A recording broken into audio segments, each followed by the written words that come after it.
The other thing we mentioned last time is how when Europeans started developing this narrative about their history and their superiority, remember the 18th and 19th century was all about European white superiority.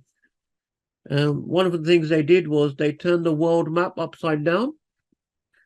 So the map of the world traditionally was always the south was on the top and the north was on the bottom.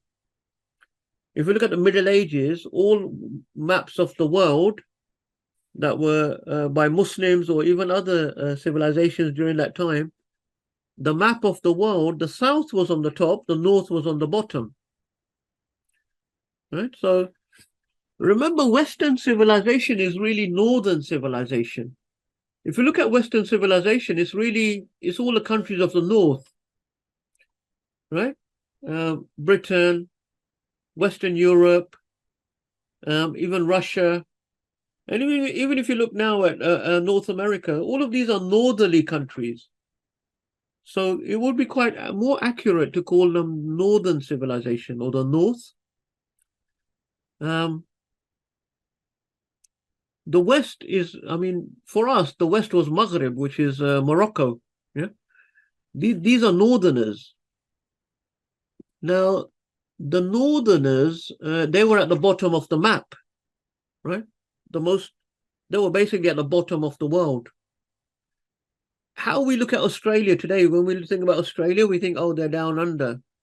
These people were down under. And they didn't like that, yeah? If you're now the British Empire, you're controlling 1/4 of the whole world, and Britannia rules the waves, you don't want to be down under, you want to be at the top. So easy solution, just turn the map upside down. The north goes to the top, yeah? Now, psychologically, this is very powerful. Don't underestimate the power of this, yeah? And also, the map is distorted because Britain is a very, very tiny land. You know, it's so small that you can't see it on the world map. So what they did was they expanded, and I'm going to show you in the next slide. The more north you go, the more distorted and bigger the map becomes. So if you look at this world map, this is like your sort of standard world map, right?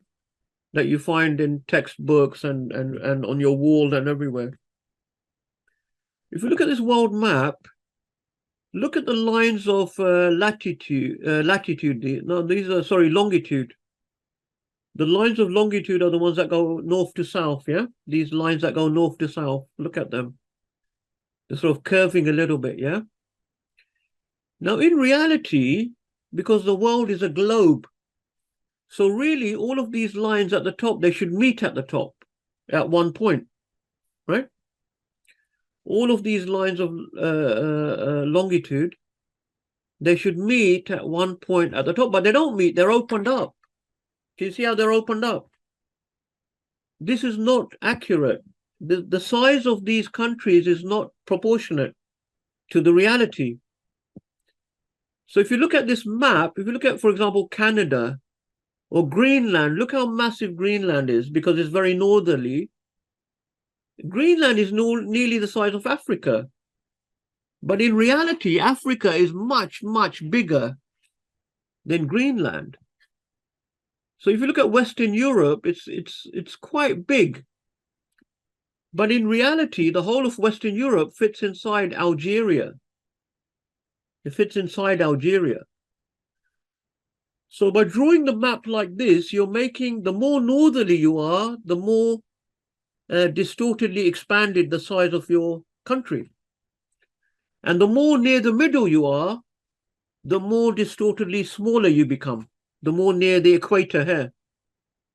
As you go more south again, the same distortion happens. So the more south and the more north, you're distorted and bigger. But the southern hemisphere is not many countries anyway, yeah? Most of the world is in the northern hemisphere above the equator. So this is a massive distortion. China, India, Arabia, they look quite small, but in reality, they're much, much bigger. And also look at the psychologically, look where Britain is. is right in the middle and right at the top of the map, right? Yeah.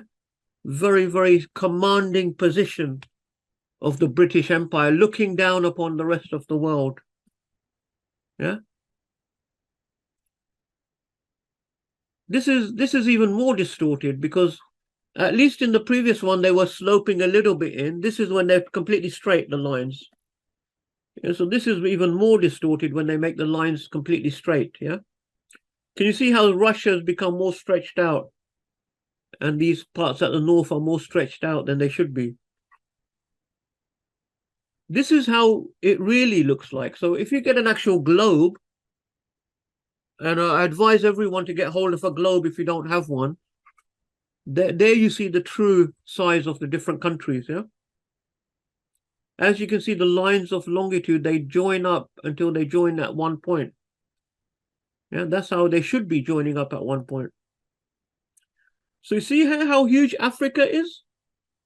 You get an idea of what I'm talking about. Look how huge Africa is compared to Europe in this map. This is the true size of the globe, yeah?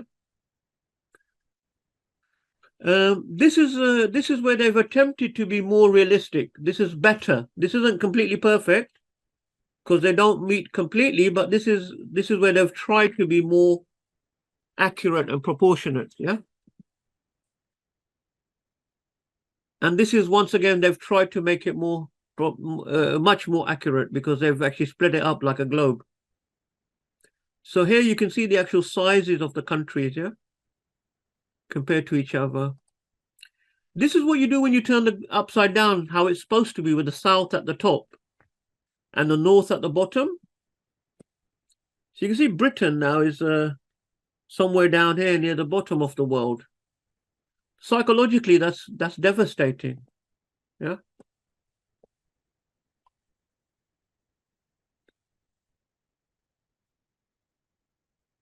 We know that the Muslims always put the south at the top as well, because Yemen is at Yemen means right, yeah, from Yemen. So if you're standing in Mecca and you face east towards the sun rising, towards your right will be Yemen, and Shamal will be Sham, which is Syria, towards the south, the north.